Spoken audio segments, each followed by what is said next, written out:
What's up, humans? Welcome back to the Human Music Podcast. I'm Luke Rain, and this is episode 90, Branding for Musicians. Before you start releasing music, you need to think about branding. This involves choosing a potential name, checking to see if others are using it, and whether you can get the social media handles. Is the name memorable, spellable, and Googleable? Once you have a name, you'll see that you need a specialized font for your logo, and maybe an emblem and a color scheme that represent you. Once you have all that, you'll have to put it together in an electronic press kit or EPK. There's a lot to learn, so today we'll give you a crash course. Our song of the week you hear behind me is Wonderwish and Trap Jesus, Do You. Go click the links down below and make sure you run that up. Smooth R&B jam. And while you're at it, support our sponsors, Dojo TV, where you can get free producer live stream classes from the Dojo Senseis. Yummy Strums, where Tesko Incorporated will give you high quality guitar samples, loops, one-shots, racks, and more.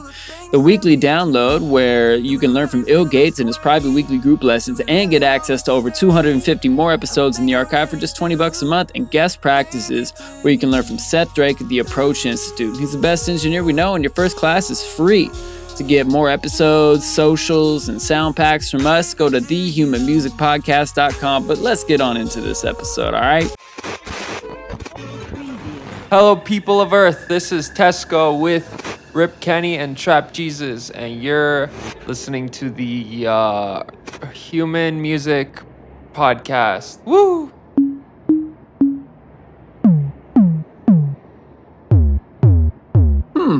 Human Music Podcast. I like it. What's up, humans? What's Gucci? It's the Human Music Podcast up in this bitch. That's true. We're back. Back like we left something. It might have been our dignity or just, the fact that there's still more topics to cover. We left topics on the table still. We're only 90 episodes deep. I feel like, we're not all the way out of topics. Probably close, though. Probably just quit like in 2 weeks. Psych. Ask us questions in the YouTube comments so we know what to talk about for y'all. But we got a good topic today that I'm really excited about, and that is branding. For a producer, for any type of artist or musician, branding is really important. And, it's always been important, but these days there's like a lot more things to think about, things you might not have thought about. A lot of people will pick a name. It's important that it means something to you, but you gotta pick something that means to you and then like make sure it actually works, around the internets and stuff. So, where do we want to begin on this topic? Well, I mean, shit. Who is this episode for? First off, when should people start thinking about branding? When is it too early to think about branding? Well, yeah, and I think we should also kind of describe like the different aspects of branding too, like your logo, what kind of colors you focus on, even all the way down to like making an EPK and like how you interact with other people, because it's all part of you as an artist and a brand, right? Amen. So with that in mind, I do think it's probably a good idea. We'll get to all that. I got a little list of things to cover here. But I think that's a good place to start is like, let's ask the question. Is it too early ever to start thinking about branding compared to like when is where you gotta already have it down? I would argue it's never too early to begin thinking about branding. But there's a lot of your early career where it's not necessary to have that shit down. Yeah, I think where a lot of don't prioritize it. Exactly. I think where a lot of people, myself included, when I was like just getting started, like you jump the gun with everything besides getting really good at making music. And I don't want to say that effort is in vain, but it is not as beneficial as it would be putting in that effort. I would say 5 years into producing, you're probably making some sick tunes. And at that point, and it might not even be 5 years, but like when you get to the point where you're making like pro level tunes, that's when you should have your brand dialed in, right? So like, it doesn't have to be from day one you have everything figured out, but like you said, start thinking about it. Start like, trying to figure out what kind of logo or like what kind of colors you like and like what kind of representation you want to make for your brand. And in all likelihood, you're probably going to change your artist name by the time you get to the point where your music's actually sick and you want just a clean break into sick music. I myself changed artist names twice. Rip Kenny is the third rendition of my artist project. Shouts out to Gills and Tectonic. Oh God. Oh geez. Oh yeah, no, I've Jesus, right, dude. Oh jeez. Oh jeez. Oh jeez, Rick. Oh man, don't go listen to those old tunes, Rick. Those are real bad. They're bad. They're really bad, Morty. They're so bad, Morty. The fuck you doing? Yeah, I've also had quite a few names. Started out in high school making rap tunes with my buddy Kels, and you can hear some of those, some of our old tracks back on the roasting our early tracks episode a few weeks back. But yeah, we had no name at first, and then when we had to put it on an EP and turned it in for our senior project for high school, we picked Ill Bill and Mr. For Real. Though we could not decide which one of us was which. We both wanted to be Mr. For Real. And you know what would be a sick name? No Name. Like all lowercase, just no name. And I wonder if I'm gonna look it up. Spotify. Speaking of No Name, the No Name brand has actually branded itself amazingly. And it's kind of making a resurgence. I don't know if you've seen their products, but they have like a yellow and black lawn chair, and all it says on it on the back is lawn chair for sitting, or they'll have blanket for using or whatever. Just that is their brand, is the No name, is the yellow and black coloring, and is that kind of like memeable quote under each item name that is just very blatantly put right on the item. You know what I'm talking about? You seen those? Nope, not at all. 100% no. Yeah, 0%. You know what no name brand I'm talking about? Nope. What the hell? Sorry. I'll dig this up though. I'll send it to you. It looks like there is a No Name that is very popular on Spotify, but it is one word. Yeah. So we've all been through some different renditions of names and stuff and settled on where we are now. Who knows? We might change again in the future, but like that choosing a name is very important. Like we said, you want it to be something that's meaningful to you and makes sense with your brand. And a big part of I found it. Oh boy. It's I understand now. It's a Canadian brand. I didn't know that, but that makes sense why you guys haven't seen it. Just take a look at that Google search result I sent you. Chair for sitting. Jesus. Grill for grilling. Yeah, they'll be dropping shit in the chat during the video though, because it pops up on the screen. Dude, it's like objects for dummies. Yeah. It's like, those books. Yeah. Oh yeah, it's got the same black and yellow. Yeah, it's just objects for dummies. All right. But back to the question at hand. Like, so you want a name that like works with, that makes sense with the kind of sound you've got.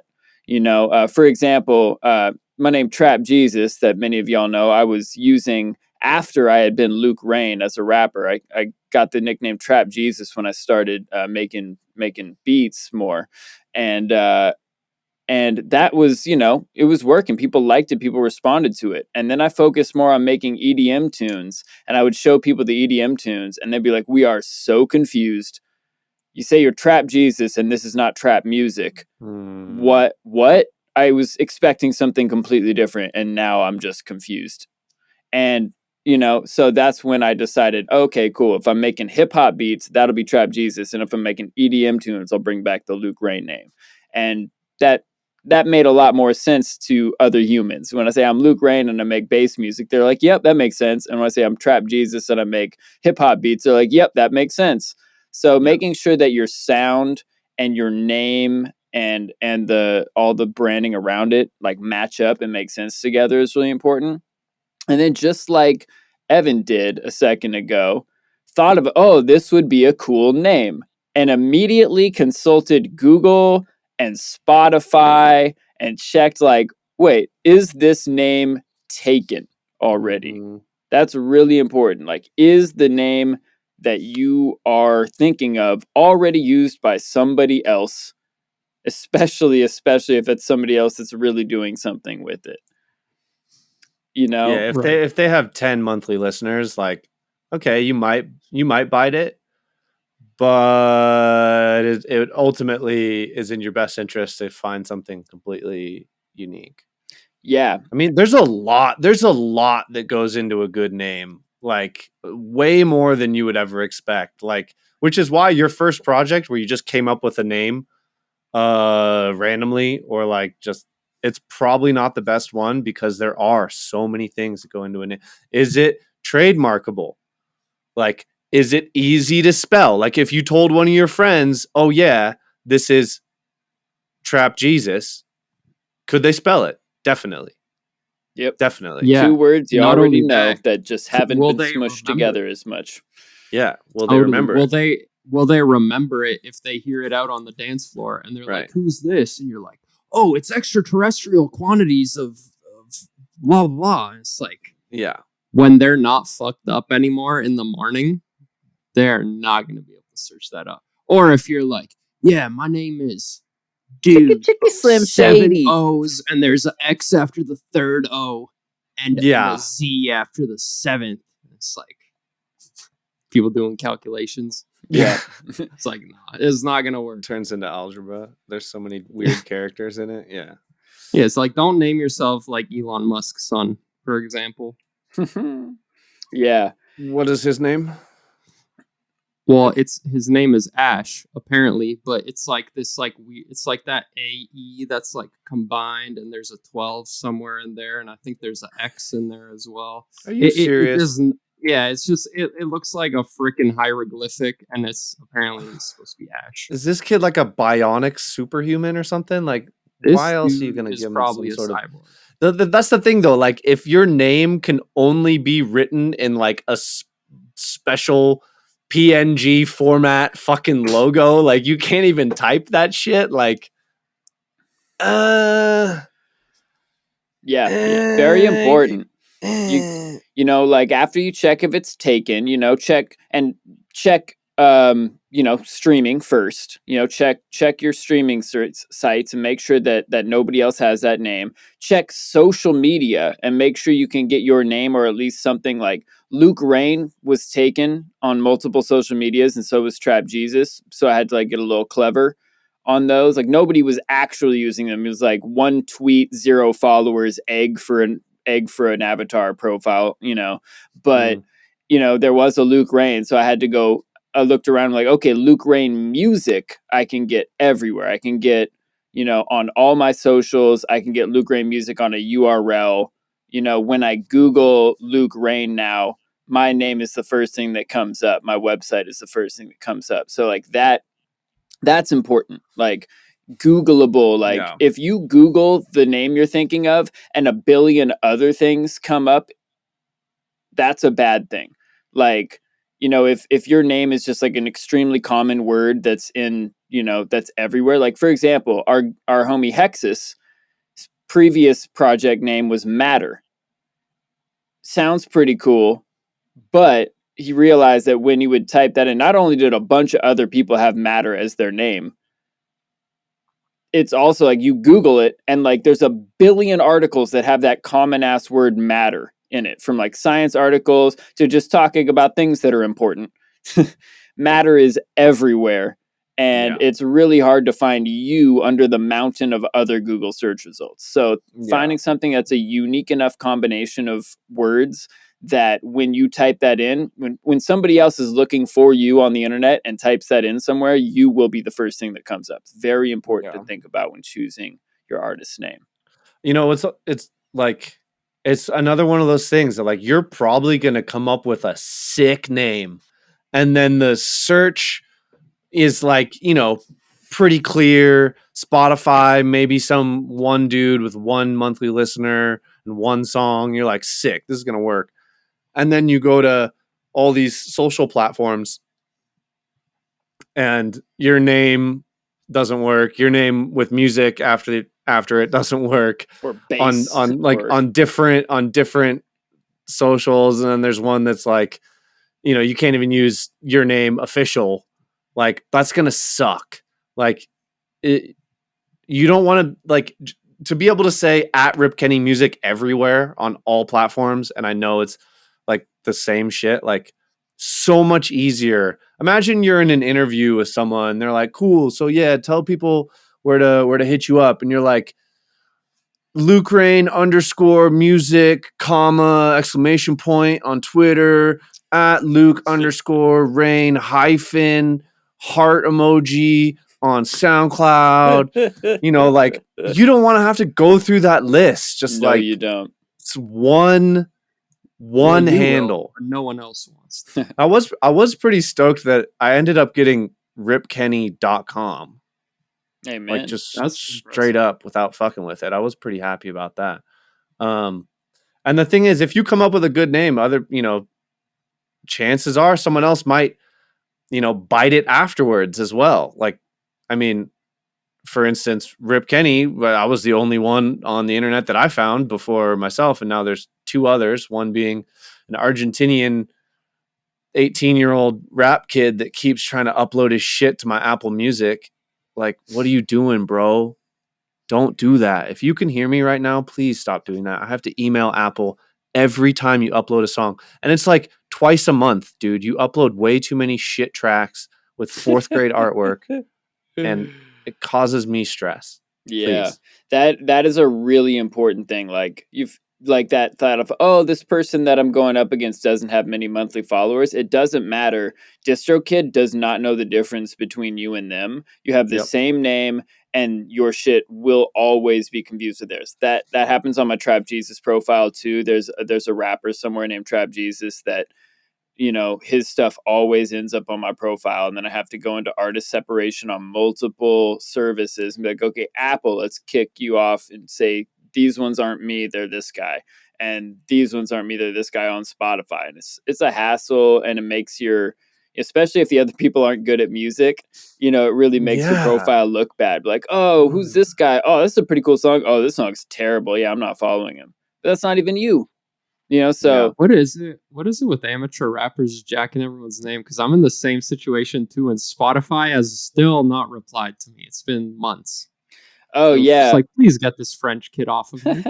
There's ways to do that work better. There's the in Spotify for artists, there's like an artist separation tool where you literally like put in, your URL, the URL or the URI of your profile, the URI of the other person's profile, and then the song link, and be like, oh, this one needs to get off, or this one's on theirs and needs to come to mine. Sounds annoying as hell. It's actually a pretty simple one. And if you wanna get a hold of Spotify faster, their Twitter inbox is a way faster way of getting a hold of them, it turns out. That's cool. Yeah, right? I guess they have more social media people than they have people actually on the support chat or something. Yeah. We're in a new era, yeah. People. Faster responses on Twitter. Yeah. And then there's you mentioned it earlier, Rip Kenny, the Trademark office. Like, so if you're in the US, it's uspto.com or .gov, I guess. United States Patent and Trademark Office. I'm sure Canada and other countries have similar websites, but you can look up the name and it'll give you like a list of everything even close to that has been trademarked in the country, and tell you what category it's been trademarked in. So somebody might have, Rip Kenny Construction in Reno, Nevada or whatever, but like that does not really, mess with you on most of the places where it matters. Right. And they probably have like Rip Kenny Construction Reno as their handle, as opposed to like Rip Kenny Music. So you should probably be fine on that. And then do you want to trademark your name? Is a really good question. It costs, I think, a couple of $100 in the US to trademark a name. And if you try to do it yourself, you'll probably mess up. I did. And then so I had to hire a trademark attorney to help me do, to do the rest of the process. And, so I had to pay like the refiling fee and for the attorney. So, Very nice. might as well have just got the attorney the first time. But, the attorney was like $500. And so I got Trap Jesus trademarked. It's mine. If I ever need to cease and desist any of these other people that are using it, I can. I don't know that I will, but I can if I need to. But, it was I fairly think expensive. So, like, think you- about how much that matters to you and how much is necessary. And the more unique of a thing you pick, the less you'll need to do that early on before you're actually, like, blowing up.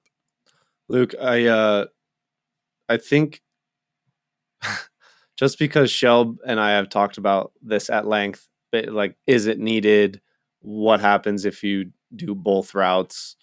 If you do have it trademarked, I'm pretty sure you have an obligation to inform infringement on your trademark. Otherwise, it's seen by a court as allowed, like inadvertently allowed. Good So you to might know. you might consider just like shooting them a thing, like, hey, look, like, this is my trademark, like, you're infringing on it, like, I'm gonna allow you to continue using this moniker as long as you don't upload to my thing this and this, right?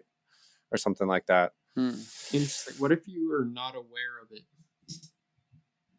Is it just No, that's the thing though. That's the thing. If you don't trademark it and like you're both using it, basically, well, then there's no issue there. But if you're not aware of it, I don't know. I'm not a lawyer. I am not a But lawyer. Do not I- look to me for legal advice. we'll get Shelb on the If- podcast? I just Yeah, know that I yeah, messed actually, up the though. process when I tried to do it, and the lawyer, like, they came at me with all these like dumb. Oh yeah, you can't trademark it because of these lists of dumb reasons that don't make sense, and the lawyer knew how to like counter every single one of those agreements, and it went through like that. Sweet. Or arguments, not agreements. But yeah, Um, so But yeah, so think Good about to know. trademarking it. We have spent the first nearly 20 minutes of the podcast talking about a name, which I think is important because names, it's like half the battle of a Mhm. brand. But I think we should move on to some other interesting facets of the branding discussion. I think one that has fascinated me the most, that I didn't really have any concept of when I was just picking a name and thinking it was a brand, is like the colors you associate with not just your logo, but like every photo you post on Instagram. Like, how is it colored? yeah, Like, everything that has to do with your brand, like all the way down to the patch cables on your modular. Do they match your branding color scheme? Ooh. The answer could be yes. One thing that really, really helps solidify this for me is looking at Tory Lanez is doing a 80s themed album rollout. And if you look at his Instagram, he's deleted everything off of it or archived it, and everything. Oh Right. man. yeah, man. Let me take this blur off. Got the blur on. And just seeing how he went about reinventing himself for this round of promotional material and this kind of sound, you can see the way he's dressing currently, very 80s, posting Scroll down. the other way. Yeah, he's posting like old Hot Wheels cars, wearing like the varsity jackets. Yeah. Like That's actually pretty old dope. kind of things from movies. Like everything is so on brand with the project. And then if you look, he I think he posted a picture as well, where it's like where it's like for every project. You notice this with Drake, you notice this with The Weeknd, you notice this with Kanye. When he's doing his 90s remix album, he's dressing with the do-rag and the headband. When he's doing the more gangster stuff, he's Mo dressing more bands. thug-like. When he's doing, again, the 80s stuff, he's got the perm, he's got the Oh, varsity jacket, all that. Tesco, So with every just, round of material, he's coming out disappeared and from the reinventing his internet. brand. Oh, This is actually a first. I don't think his internet has ever fully gone out like this. Nah, we've had some low bands moments, but no, We there he here? goes. We got him Oh. back. Say what? He can't hear us. I think he must have got dropped from Uh, the recording as well. Oh We here? man. Mm, Check 1, no, 2. he's still in the recording. It's still going. Yeah, but it's not picking him up. Yeah, naturally. Yeah. He definitely Yeah, I can't don't hear hear us anything. either. Yeah. Yeah, no.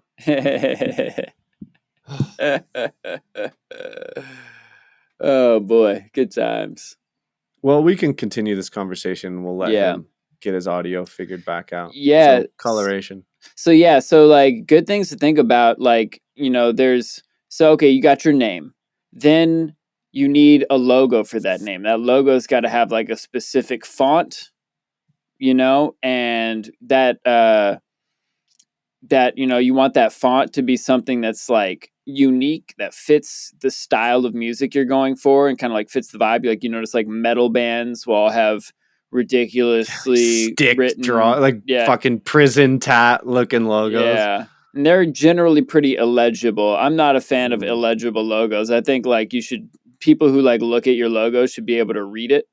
I mean, like I guess graffiti and metal are like two of the things that are generally harder to read in certain cultures and musical, vibes like that more. But I'd say, in general, unless you have a really good reason not to, make it something that people can look at and read and understand exactly what it is. Like if you're on a flyer, they should be able to look and be like, okay, there's somebody named Luke Rain or Rip Kinney or Tesko on that flyer, and just be like, yep, those are the letters that make up that word that I know how to say out loud. Yeah. And I mean, then Google to see if I like their music and should hit them up at that stage. I mean, I'm not going to tell you not to, but unless you are a metal band listening to this, you should be able to clearly read what your name is in your logo. And if you're unsure about it, it's not the right one. You got to be able. I Hey, feel like we got a Tesko back. Yeah, I've been back for a sec. Where'd I cut out? You were in the middle of showing us your phone and Tory Lanez, but I think you had made your good point, and then we kind of like moved on to like making sure that your logo is legible and that people can read it when they see it, unless you're a metal band, of course. Well, so one thing I noticed with like Getter, for example, in the EDM world, when he's doing the more heavier stuff, he pushes his more metally looking logo. When he's doing the more goofy kind of stuff, he has a more simple cartoonish kind of logo. And I think all of that stuff can fly, but the thing is, he's not using the metal logo for an album like Planet Neutral, for example, which is all like chill songs and it's all melodic and vocal choppy and ethereal kind of sounding. And he's not using the cartoon logo for the really heavy dubstep, dark kind of stuff. And I feel like as a fan, that helps you also just be able to look at the cover of the art and know what you're signing up for. Mm-hmm. It's like when you buy or when you go to Taco Bell and you're grabbing the sauces, it's like you don't have to even read mild, hot, whatever. You could just tell by the coloring which one's going to burn your anus and which one is going to be a little lighter on the tongue. So it's like even just stuff that we're used to at this point. Red equals unfriendly, orange equals mild, stuff like that. You can kind of, play on people's expectations a little with that. Damn, son, that sauce is fire. but you know what I'm saying? I think the metal logo can work for any artist. It's just it depends what kind of project are you putting out, what kind of phase are you in. Like what I was saying with the Tory Lanez example, he's not using the 80s font when he's doing the gangster music.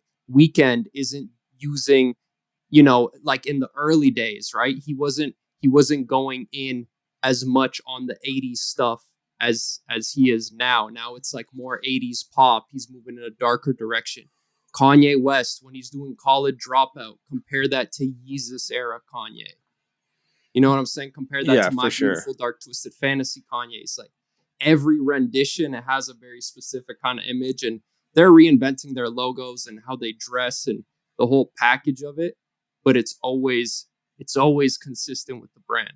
Yeah. So, I mean, for people who are trying to figure out their first logo, I guess the takeaway here is that like if you evolve your sound, you can evolve your logo too. But whatever your sound is in this first project that you need to brand, make sure it matches your logo, that the name and the look and the feel, the color scheme all add up to a message that you're sending. Color schemes can be really, really powerful. I mean, one thing that comes to mind is like G-Eazy. At least for a while there, all his pictures on social media and everywhere, everything was black and white. He's rocking like a leather jacket with a white t-shirt and his hair slicked back, looking super 1950s, like James Dean vibes, greaser kind of vibes, and it's like that was a look. And, he was coming with his sound with that look, and it made sense, You Totally. get people used to seeing something. I mean, like, you think of the color brown, among the top first few things, you might think UPS because they just have that brown that has always been their brown. Even what can brown do for you as a logo or as a slogan? It's kind of ridiculous how well they've taken over that color. Yeah. It's true. You think about like every sports team has, their 2 or 3 colors that really make up their vibe. And everything is done in that color scheme with their logo. Like they all have both like their text logo and then also a pictorial emblem. And that's something that I learned from Levitate, is to have like both your text logo and your emblem. Like for he was the one that did the branding for my Trap Jesus stuff. And I had been trying to get somebody. I had the idea for the Trap Jesus logo, which is like a silhouette of my hair and beard.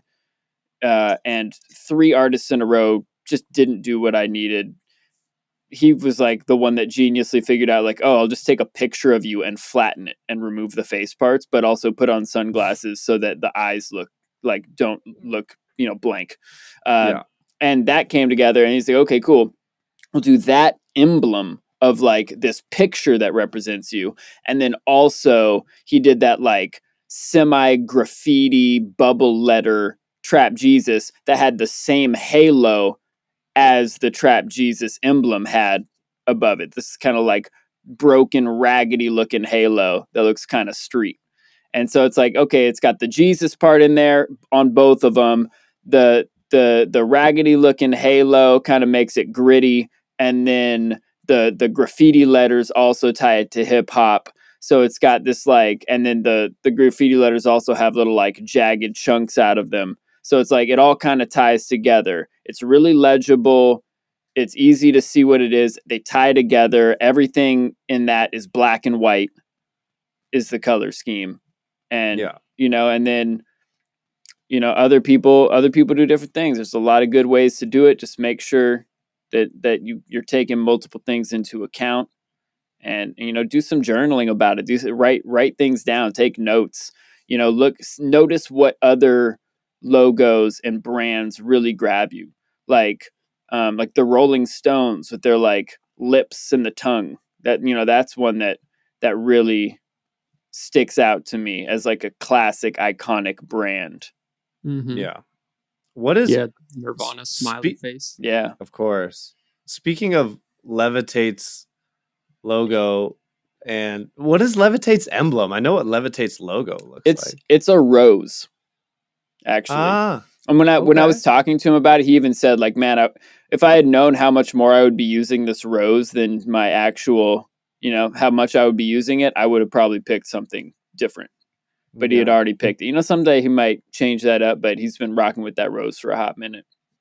So he's got like shirts and hats and stuff that just have like the rose on the front, and then like on the side it'll have the text logo over here. That's cool.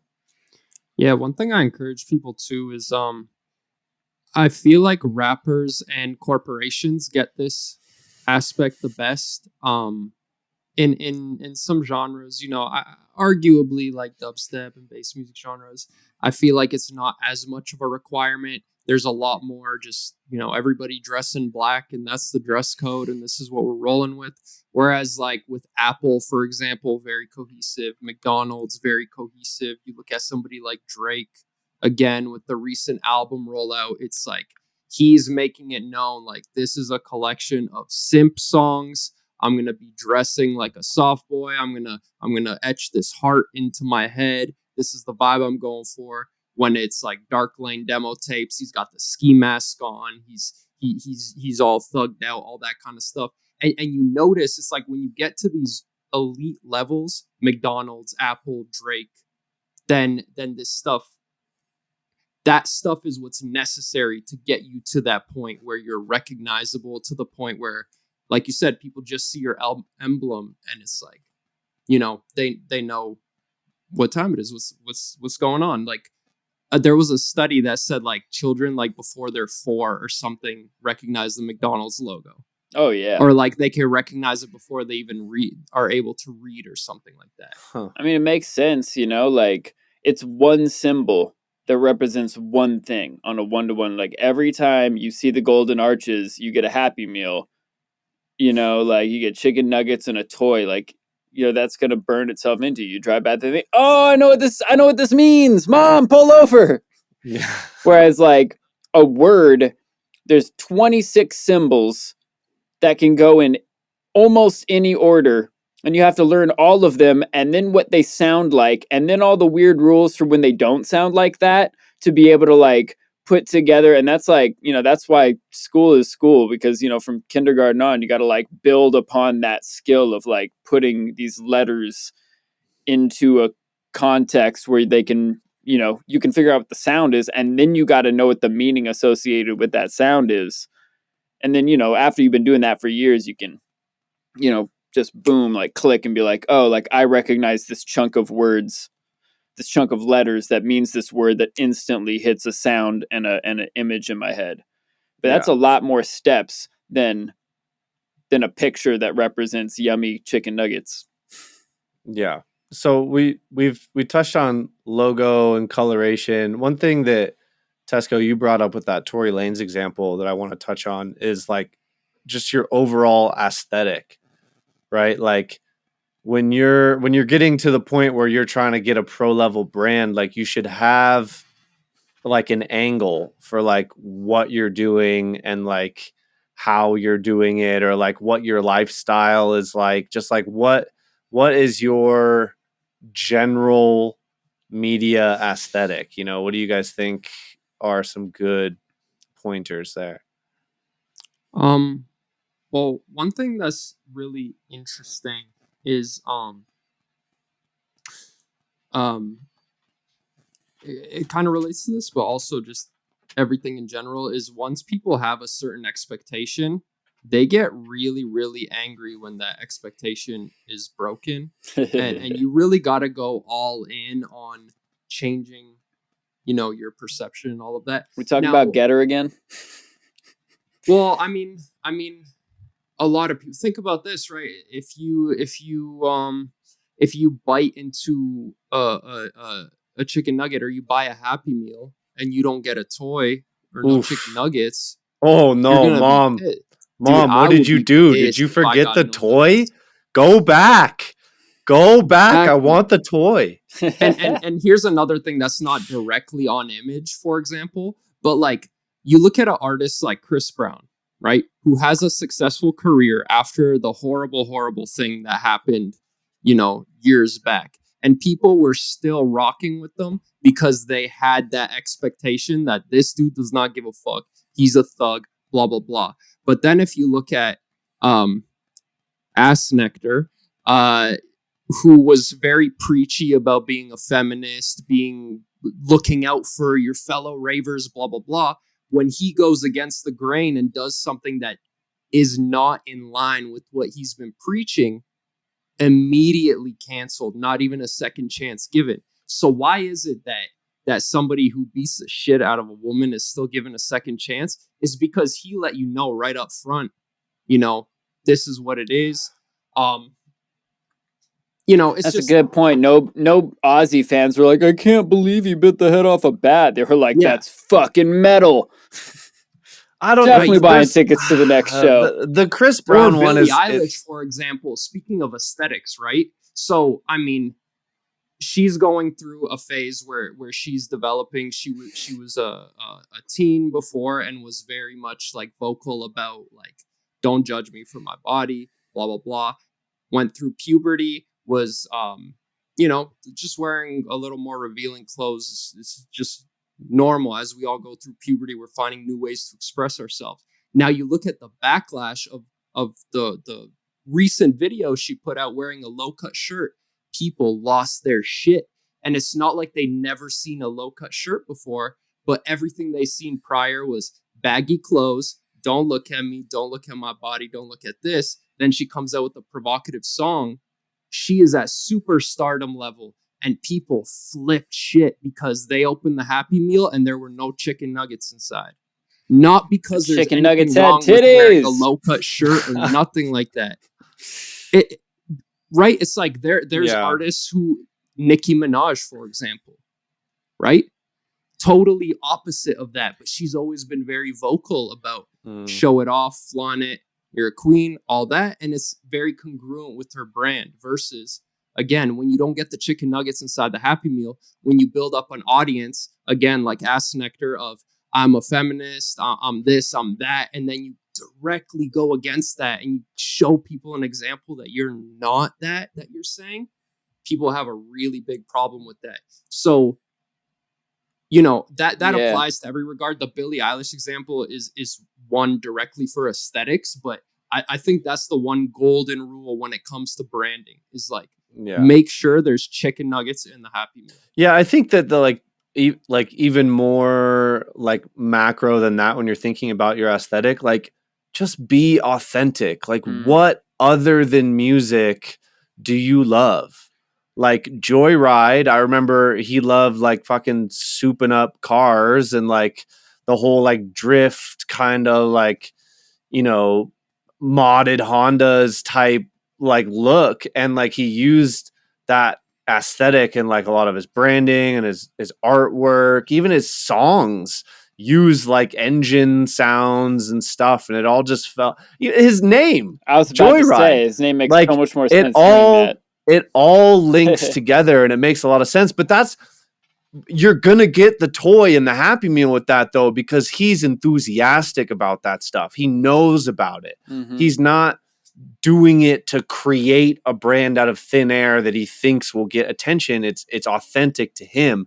And that's why it works so well. Just like I think Rip Kenny really actually likes snowmobiling and mountain biking. I like ripping. Yeah. Rip Kenny likes ripping. Amen. That's yeah. I mean, yeah.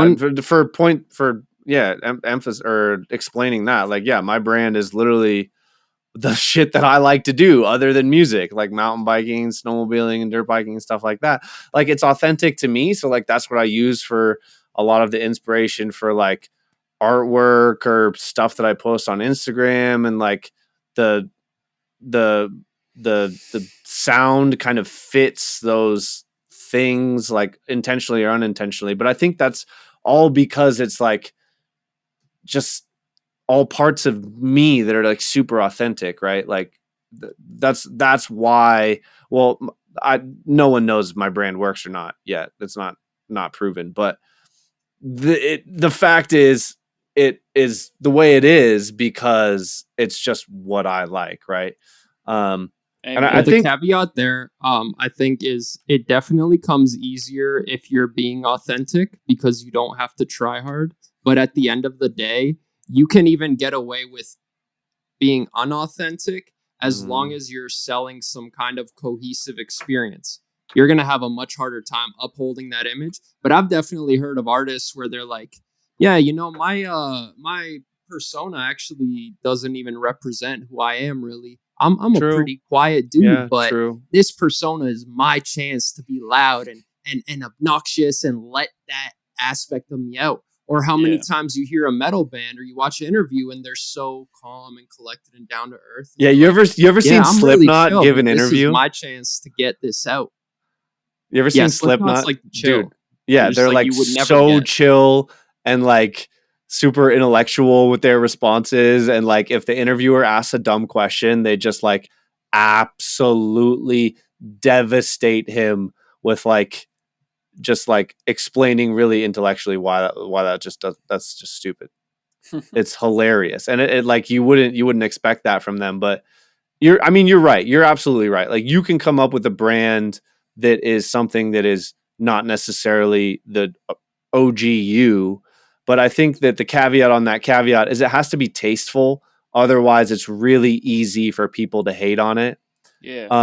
And I guess I wanted to circle back for a second because for the purposes of explaining that you got to give the toy and the Happy Meal, I still don't know why Chris Brown wasn't fucking completely canceled. I still think that's fucking Well, if stupid. you read the So full stupid. details of the story, it is a very deplorable thing that he did. But to say that both sides weren't responsible is like, I'm gonna just say people should look into that if they're interested and make up their own decision. Obviously, very horrific thing that he did, but one, he was always clear that he's that dude that does not give a fuck. He's the bad boy kind of guy, and two, it's a nuanced topic, right? I mean, like you said, Bass Nectar, like a lot of people would have probably forgiven him if it was a different fan base. And a lot Well, of that's people the in the thing. fan base did. But so much of the fan base was built around this idea of like plur and feminism and, you know, looking out for people. And then when you see that that person that's been like, look out for people is not looking out for people and specifically being predatory, then the people who are all about looking out for people and not being predatory are like done. Whereas if the, you know, but I think we're, I mean, here it is. Don't be a predator and don't beat anybody up. That's Don't the be a Human piece of Music shit. Podcast fucking recommendation. No matter what your brand is or how violent your music sounds, don't beat people up. It's not a good look. We One won't last like you. thing on that. I think one thing also that differentiated that decision is Rihanna came out later, who is people look at her very highly, and she even was like, yeah, I definitely like also like really fucked up prior to that. And people were like, oh, okay, the fact that like the victim in this situation is coming out and taking responsibility for it is way different. Whereas in the Ass Nectar situation, that was like straight up the victim. Everybody actually that was affected by that came out later, and they're like, this person has no sympathy. He preyed on people that did not deserve it, and everybody that was affected by that unanimously agrees that he's a piece of shit. There you go. Let's move on now. Yes. Yeah. Let's move on though. We wanted I'm not to a talk fan of the about guy, but that's it. EPKs.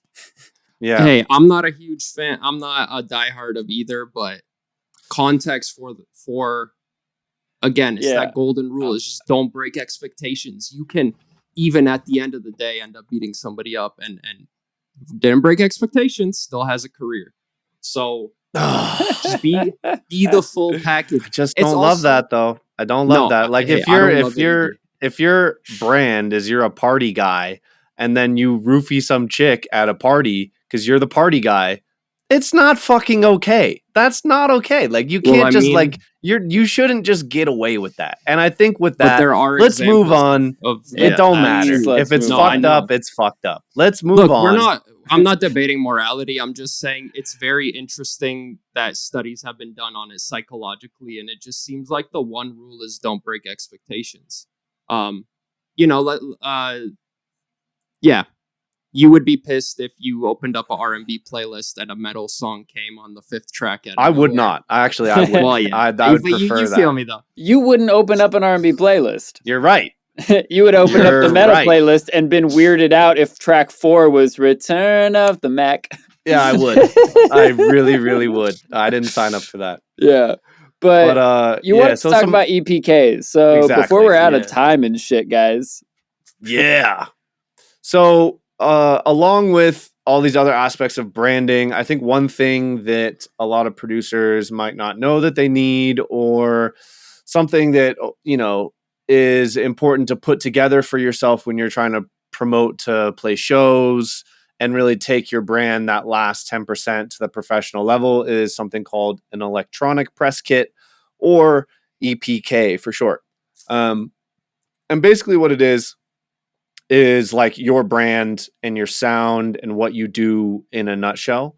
So like a promoter could, without knowing you at all before, understand what your brand is, what you're trying to do with your sound, have some examples of like, you know, like your aesthetic and like some links to your music. So generally what you might want to include in an EPK, and you can look this up, like there's a bunch of examples on the internet, but you'd want to include like your logo, you'd want to include probably an artist bio, kind of your aesthetic, your angle, like why do you do what you do, like a link to some high quality downloadable photos and your logos, stuff that you could use if they wrote an article about you, some notable stats or achievements that you've gotten, and basically tie it all together in like a nice looking, like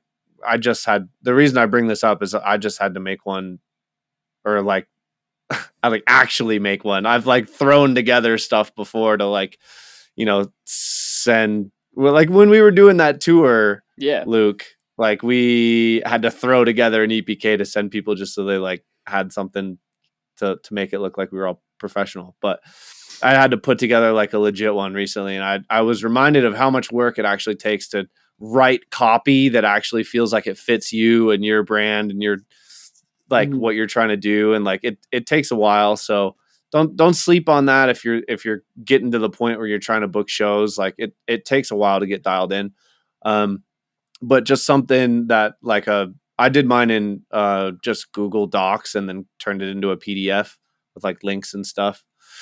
But something that someone who doesn't know you could get a handle on what you're doing, why you do it, and what your sound is, and some links to see all that stuff and listen to it. So yeah, make sure it has your logos, your color schemes incorporated, your emblem in there.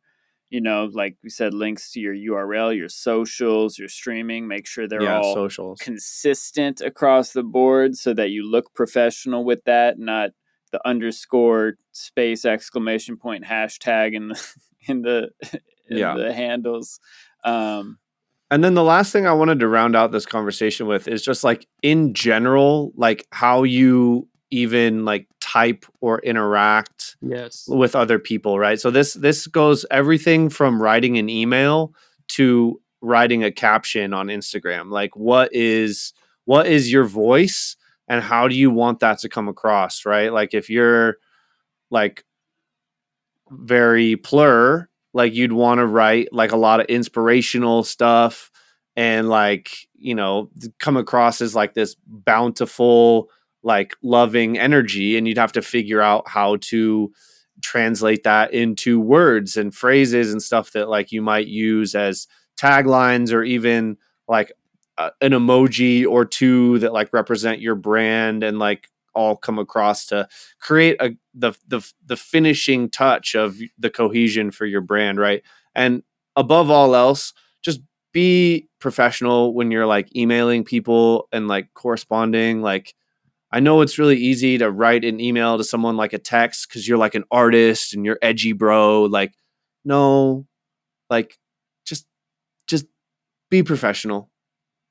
Be professional. Amen. Yeah, for sure.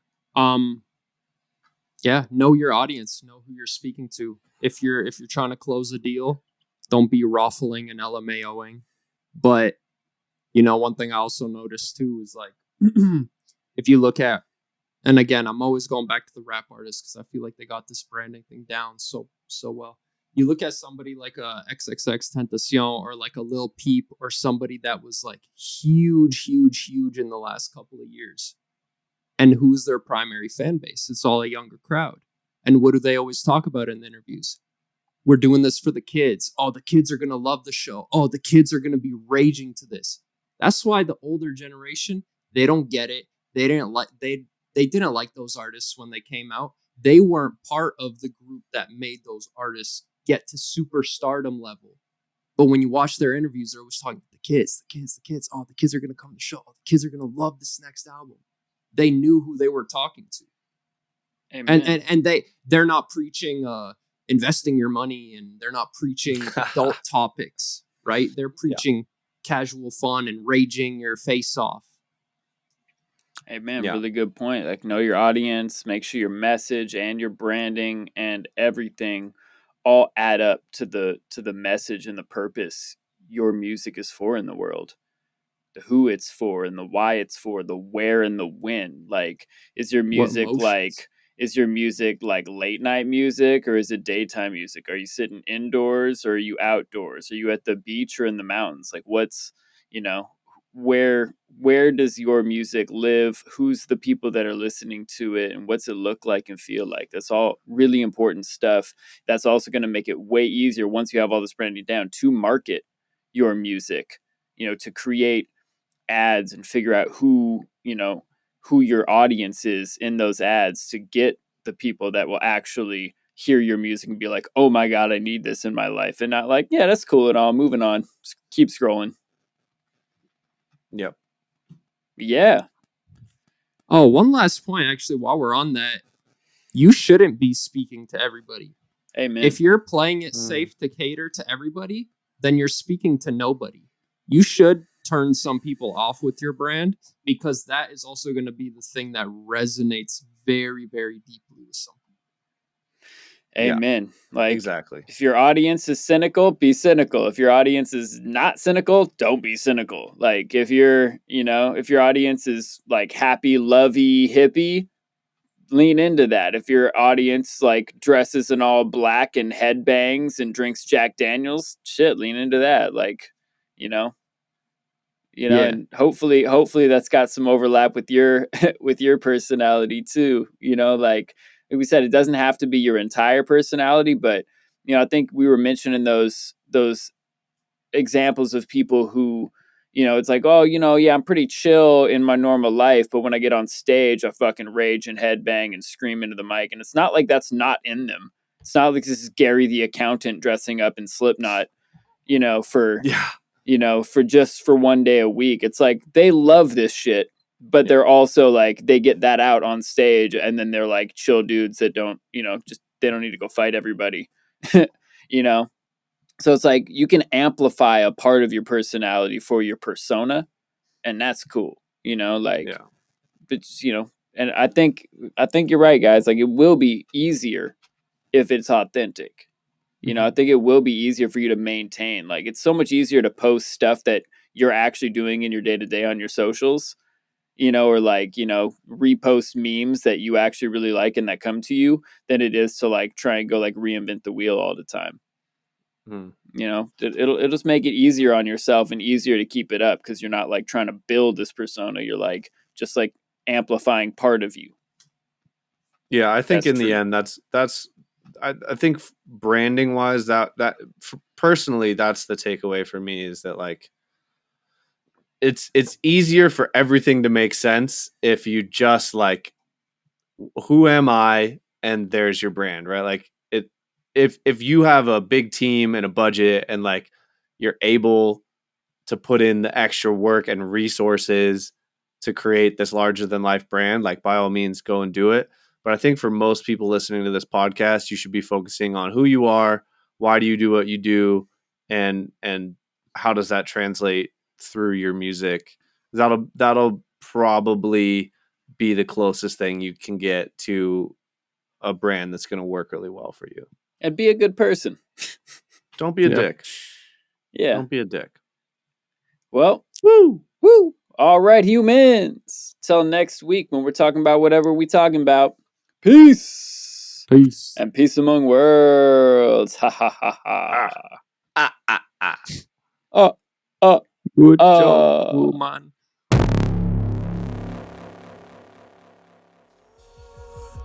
All right, humans. Thanks so much for being with us for another one. We appreciate you. Make sure to go check us out at thehumanmusicpodcast.com. You can find all our socials, some free sound packs, and more episodes, more streaming platforms, and support our sponsors like Dojo TV, where you can get free producer live stream classes from the Dojo Senseis, and we do a live podcast every other Tuesday. Yummy Strums, where you can get high quality guitar samples, loops, and one shots from our very own Tesko. The weekly download, where you can learn from Ill Gates and his private weekly group lessons and get access to over 250 more episodes in the archive for just $20 a month. Crazy deal. And guest practices, where you can learn from Seth Drake at the Approach Institute. He's the best engineer we know, and your first class over there is free. While you're down there checking out those links, check out the links to our song of the week. That's Do You by Wonderwish and Trap Jesus. What's up?